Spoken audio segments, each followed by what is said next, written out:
हमारे पूर्वजों ने विगत करीब 500 साल संघर्ष किया, 72 युद्ध लड़े गए और लगभग 2.5 से 3 लाख लोग उस भव्य मंदिर के निर्माण के लिए, आज का दृश्य देखने के लिए अपने आप को समर्पण किए। केंद्र में मोदी और उत्तर प्रदेश में योगी न होते तो शायद ये दृश्य हमें देखने को नहीं मिलता। कई महापुरुषों की आंखें तरस गई ये राम मंदिर देखने के लिए और आज भव्य मंदिर बनने के तैयार है। 22 जनवरी को भगवान श्री राम चारों भाइयों के साथ गर्भगृह में विराजमान होंगे। हम सबको दर्शन करने का लाभ मिलेगा। मैं आपके माध्यम से पूरे देश के सनातनियों को निवेदन करता हूँ, संतों से प्रार्थना करता हूँ, सब कृपा करके पधारें। हर व्यक्ति चाहता है पुत्र कैसा हो, श्री राम जैसा, पति कैसा, श्री राम जैसा, राजा कैसा, श्री राम जैसा। राम राज बैठे इतने लोका, हर्षित भयो गयो सब शोका।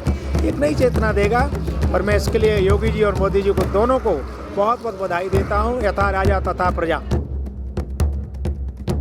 महाराज जी, आज बर्थडे पे आप आए हैं महंत जी के और यहाँ पर जिस तरीके से देख रहे हैं उत्तर प्रदेश का मिनी कुंभ यहाँ लग रहा है। देखिए, साधु जहाँ रहता है वहाँ तो कुंभ ही हो जाता है, क्योंकि वहाँ व्यक्ति को निजता प्राप्त होती है और आनंद की प्राप्ति होती है और एक संत के कारण पूरी बस्ती का उद्धार हो जाता है। मैं दिल्ली संत महामंडल की तरफ से पूजनीय स्वामी नरेश गिरि जी महाराज को हृदय की गहराइयों से पहले तो उनके प्रागट्य दिवस पर बहुत बहुत बधाई देना चाहता हूँ, क्योंकि हम किसी महापुरुष का जन्मदिन क्यों मनाते हैं? उनके जीवन की साधुता, सरलता, उनका संतत्व हम आत्मसात कर पाएँ। समाज में जो अच्छाई कर रहे हैं, समाज को जो प्रेरणा दे रहे हैं, हम उनके जीवन से कुछ प्रेरणा ले पाएँ। पूज्य नरेश गिरि जी महाराज पूरे समाज को, पूरे सनातन को जागृत करने के लिए निरंतर कार्य कर रहे हैं, क्योंकि साधु जहाँ बैठता है आसन मार मोर गुण गावे, तीर्थ सकल तहाँ चले आवे। ऐसे ही साधु तो चलता फिरता तीर्थ भाई। वहाँ तीर्थ में तो एक निश्चित समय पर आयोजन होता है, यहाँ तो देखो साधु जहाँ बैठता है भजन करता है, वहाँ कुंभ हो जैसा हो जाता है। पूज्य महाराज जी को जन्मदिन की बहुत बहुत बधाई। और महाराज जी ने समाज को, सनातन को और साधु समाज को एकजुट करने के लिए और सनातन का प्रचार प्रसार और संरक्षण के लिए शंभू खड़दर्शन नाम से यहाँ एक आपने मंडल भी बनाया है। मुझे विश्वास है कि महाराज जी के इस संगठन के बनाने से समाज में आध्यात्मिक चेतना का प्रकटीकरण होगा, क्योंकि देखो साधु के जीवन में सत्संग नहीं है तो आप सहज सरल नहीं हो पाएंगे। आपके जीवन में जो आपाधापी है वो परिपक्व नहीं हो पाएगी। एक साधु जिस बस्ती में रहता है पूरी बस्ती को तीर्थ बना देता है।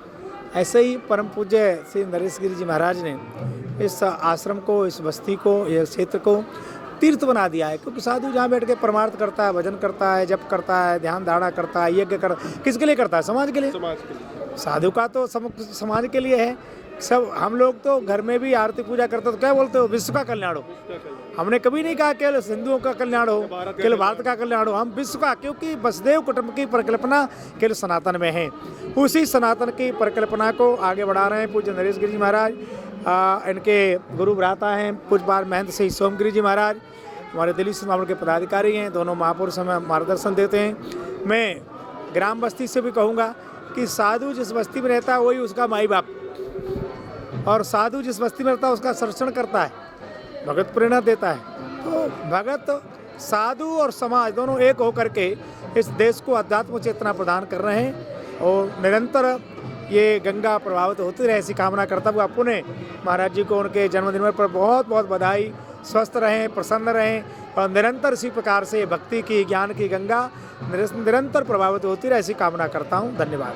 सर, महंत समाज जो है और महामंडलेश्वर लगातार उन्होंने रामलला को विराजने के लिए सरकार से मिलकर कोशिश करी और अब फाइनली रामलला जी विराजमान होने वाले हैं। क्या कहेंगे? योगी आदित्यनाथ जी ने न्योता भी दिया है सभी संत समाज को। हमारे पूर्वजों ने विगत करीब 500 साल संघर्ष किया, 72 युद्ध लड़े गए और लगभग 2.5 से 3 लाख लोग उस भव्य मंदिर के निर्माण के लिए, आज का दृश्य देखने के लिए अपने आप को समर्पण किए। और आज जो मंदिर बन रहा है वो किसी की कृपा पर नहीं, साक्ष्य के आधार पर बन रहा है, कोर्ट के आदेश पर बन रहा है। उसके बाद भी मैं कहता हूँ केंद्र में मोदी और उत्तर प्रदेश में योगी न होते तो शायद ये दृश्य हमें देखने को नहीं मिलता। मोदी जी, योगी जी के गुरुजी, उनके गुरुजी 3-4 पीढ़ी से राम मंदिर में लगे हुए हैं और हमें बड़ा सुखद अनुभूति हो रही है। कई महापुरुषों की आंखें तरस गई ये राम मंदिर देखने के लिए, और आज भव्य मंदिर बनने के तैयार है। 22 जनवरी को भगवान श्री राम चारों भाइयों के साथ गर्भगृह में विराजमान होंगे। हम सबको दर्शन करने का लाभ मिलेगा। मैं आपके माध्यम से पूरे देश के सनातनियों को निवेदन करता हूँ, संतों से प्रार्थना करता हूँ, सब कृपा करके पधारें। ये दिव्य अलौकिक अनुष्ठान हम सबको एक नई जागृति, आध्यात्म चेतना प्रदान करेगा। केवल मंदिर नहीं है, वो राष्ट्र मंदिर है, राष्ट्र मंदिर है। आज हर व्यक्ति चाहता है पुत्र कैसा हो, श्री राम जैसा, पति कैसा, श्री राम जैसा, राजा कैसा, श्री राम जैसा। राम राज बैठे इतने लोका, हर्षित भयो गयो सब शोका। एक नई चेतना देगा, और मैं इसके लिए योगी जी और मोदी जी को दोनों को बहुत बहुत बधाई देता हूँ। यथा राजा तथा प्रजा। सब प्रभु श्री राम की लीला का वर्णन थोड़ा सा बता पाएंगे क्या? योगी आदित्यनाथ जी को सीएम बना के ही ये लीला का जो रामलला विराजमान हुए, क्या ये प्रभु श्री राम की लीला समझ में आ रही है कुछ? कई नारद है भवंत सुन जो बद लिखा लिलार, देव धनुजन नागमन कौन मेटनहार। तुलसी जस तब भव्यता तैसी मिले सहाय, आपन आवे ताए पर ताए तहाँ ले जाए। ये एक सहयोग होता है, ये सब पूर्व नियोजित है कि कब क्या होगा, किसके द्वारा होगा, उसमें थोड़ा भी दर नहीं हो सकता। कि मैं तो कहता हूँ भगवान की बड़ी कृपा है, ये राम राज्य की ओर हम जा रहे हैं। योगी जी और मोदी जी के कारण आज इतना अलौकिक दृश्य हम देख पा रहे हैं। इसके पुनः पुनः हम सब आपको बधाई देते हैं और सभी राम भक्तों को बधाई देते हैं।